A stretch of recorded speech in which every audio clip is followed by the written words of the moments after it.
Loading snacks. Loading snacks. What's up, everybody? Your boy Sin here at Otakon 2021. Glad to be back on the con circuit once again, live in person, and I have the pleasure of sitting down with a truly talented individual. You may know his voice from, I don't know, some popular show called Jiu-Jitsu Kaisen, something like that. Please, hello, Adam McArthur. Welcome. Thank you for sitting down and talking to us. Of course. Thank you guys for having me. It is truly a pleasure. First thing I want to ask you. Yes.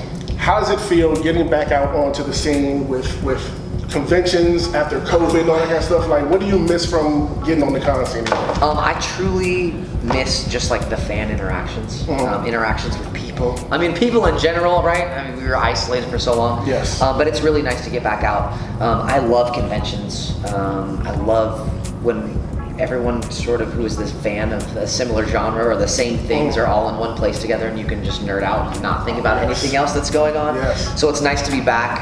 Yeah, I'm excited to get the opportunity to meet, new fans and chat with people about JJK. So you haven't like been on the floor? I haven't been on the floor yet. No, we did opening ceremonies, and then I had like 5 minutes to get some tea, and then came up, and now we're chatting. So I've yet to even see what the floor looks like. So. Well, no, that's perfect going to my next question, because Jiu-Jitsu Kaisen took the world by storm last year. It was Crunchyroll's 2020 Anime of the Year. Yeah. And you're the voice of the main protagonist, Yuji Itadori. The cosplayers are all out there on the floor. Are they? Yes. You're gonna love it. Okay. They're all out there. I can't wait. I'm so excited. How does it feel to be the voice of the main protagonist of such a big show that has taken our community by storm just after one season? I mean, it's totally surreal, to be honest with you. Anime obviously is different than like Western animation. Usually the sub is released before the dub is even auditioning for voices to be cast. So I started watching JJK, and I was like, oh my god, this show's amazing. And then I got an audition for JJK. Really? So it was like that makes it even a little bit more surreal, where it's like I was already a fan of the show. Did you reach out to them, or they reached out to you? They reached out to me. Okay. Yeah, they reached out to me. So typically, like any audition goes through an agency. So it came through just like any other normal audition. I was like, oh man, I already thought it was maybe like I had seen maybe 2 episodes of the sub. Like maybe that was all that was released at the time. But I had talked to a friend who was like caught up on the manga, and she was like, this show is going to be fire. And look, as an actor, I don't think you can really like buy in fully to stuff like that. I think I've been doing this for a while, and I always say like, don't believe your own hype, or don't believe the hype, because you just never know. You get recast, shows get canceled, like all of that stuff. You gotta just be thankful for what you have right in front of you and enjoy it as much as possible. And so that's really been the approach with JJK. Like you said, if there's people down there in cosplay, I'm going to be taking that all in. I'm going to be very grateful that I get the chance. Of a couple of them. Did you? Awesome. You'll have to show me. But as soon as we wrap this up. Yeah, man. I'm just super excited. I'm excited to see where it goes. It does feel like one of those ones that's like maybe a little bit different. Where we are going to get to do hopefully a lot more stuff for it. Travel and meet more fans. As the fandom continues to grow, because it really is. It's gonna grow. As popular as it is, it's still in its infancy. It's like obviously the manga is a lot further along, but yeah, it's gonna be. I'm stoked. I'm stoked for the movie in December. Totally. Another thing I was thinking of when it comes to voice acting, I really think about this with this show and particularly your performance. Is there any room when it comes to voice acting as far as improv? Because like the comedy is for me, it's kind of on point in the show. It's funny, it's entertaining. Like at some point during the creative process, are you allowed some level of leeway with some improvisation? It's really tough with dubs. So when I was on Star vs. the Forces of Evil, we would basically record to a script and a storyboard. Right. Then all of that was shipped off and animated, and then it got back. So I could do anything because they could animate to it. So with dubs, not only are you having to honor whatever the writer does as far as the translation goes, then you have to honor the mouth flaps on screen. So you're fitting whatever you're doing into. That's my theme song. I've gotta go. I'm out of here. You've gotta like honor what has already been animated. Right. So it's. I don't want to say there's like no room, but there's like very little room. Yeah, and it depends on who's voice directing, and like just everything sort of has to fall in place to be able to do it.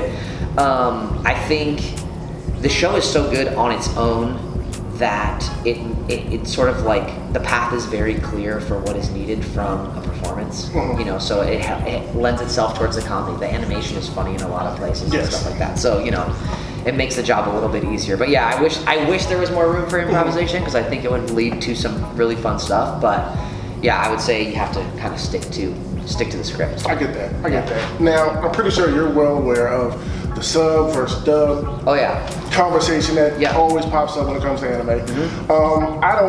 I don't particularly believe in that sub is so superior, especially nowadays. Like with people like you and your performances with these characters, I think dub has come a long way. What can you attribute to some of the growth that dub has come? And like I said, I believe that dub is people can watch dub now. Like there are really good ones out there like this show. Yeah, for sure. I think, I mean, I just think when you watch some of the old stuff, it's obvious that it was, and who knows what it was. It could have been budget. It could have been like who was available at the time. I think as the pool opens, especially like, you know, it's hard to look at the bright side of a year like 2020 with COVID and everything like that. But the bright side for voice actors was if you had a home studio, it potentially could open more doors for you.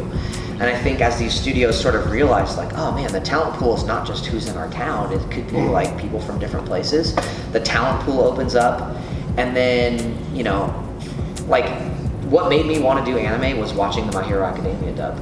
And like the overhaul arc, like Kellen Goff and Rico Fajardo and even Justin.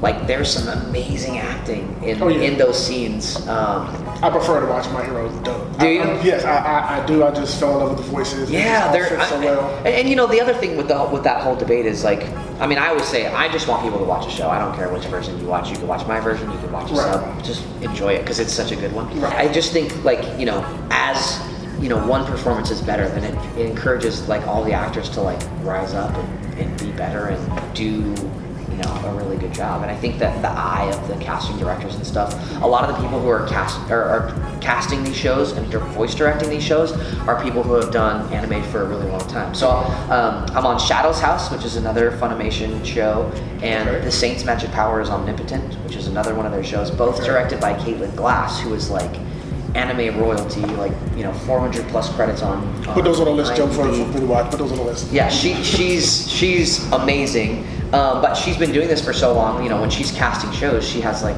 you know, she has a standard of like what things should sound like. So yeah, I just think it's like time, man. You know, time as more and more, and like, you know, through a year like 2020, they're trying to bring more media over, and so you need just like, people are the fans. Maybe it's the fans. I'm talking myself into figuring it out with you right now. Dude, maybe it's the fans. Because like if you hear people trashing it all the time, it's like, oh, maybe we should do something different. And then, you know, as people request a higher level of quality, you're gonna get it. And so I think you get things like the JJK dub, which even that, you know, it's like, I feel like the cast and the director, we all gelled by like episode 4. Like I think like tonally you can hear like, oh, it will be interesting if it stays like this the first couple episodes, but then to me it gels, and then there's just like episodes that are just straight fire. Like you can't tell me that it's better or not, like not as good or better than one or the other. It's just like, yeah, both. I mean, of course, the original, it's the source material. The actors are creating the characters, and coming from a show again like Star vs. the Forces of Evil, where I created Marco. And I'm friends with people who dubbed it in other countries, like the Latin American dub. Damien is one of my buddies. He did the Spanish language version. And so it's like, you know, I would never say like, oh, it's not as good. It is just different. It is just different. If you're watching to compare, that says more about you than it does about sub versus dub. So, hot take right there. Hey, you heard it here. Now, real quick before we get out of here, are you a gamer? Yes. Okay. Yes. I want to know Loaded Snacks. That's her name. A snack is a game. I'm sorry, a snack. I'm all over the place. Yeah. A loading snack is a snack you eat while gaming that won't ruin your controller or your mouse or keyboard. Oh, it's so hard. Have you seen these gaming chopsticks that people can play? And they're like 2 chopsticks that you can like then use to eat chips and stuff. Yeah. So what is a loading snack you like to have while you're gaming? Ooh. Okay. Doritos off the table. Trader Joe's. Okay. Not sponsored by them, by the way, but I could be. Trader Joe's has instant ramen, and it's like the healthy version of instant ramen. Yes. So I can like pop it in between games, pop it in the microwave, boil some water, pop it in, and just, you know, you eat it with a fork. Once the noodles are gone, you can just drink it. But it's definitely controller safe. Hey, look, that is. Because otherwise it's like Takis or it's like some kind of chip or something like that, and it's like it's not gonna can't work. do it. Trail mix, perhaps. Okay. Get a nice blend of raisins and protein. Okay. Hey, look, thank you very much for taking the time out to sit with us. I truly enjoyed it. We got more to do out here at Otakon 2021. So that was Adam McArthur, and we'll catch you later. Loading snacks. What's going on, everybody? Did you enjoy what you saw? Of course you did. So if you want to help us out and support us, here's what you can do. On whatever platform you're currently streaming us on, just like, share, and subscribe. Then head over to patreon.com/loading snacks and become one of our patrons there.